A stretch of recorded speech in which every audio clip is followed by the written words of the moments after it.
يا شيخ، حكم بيع الآثار إن وجدت في البيت حلال ولا؟ أنت عايزنا تحبس طبعا، صح؟ آه. جناوي، ما أنت من جنة. لا، ما تبيعهاش.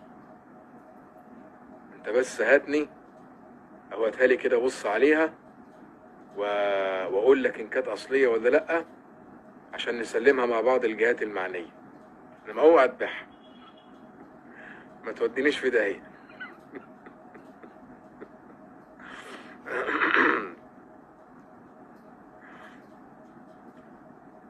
وهو يعني انت لو لقيت اثار تحت البيت هتستنى ما تسالني؟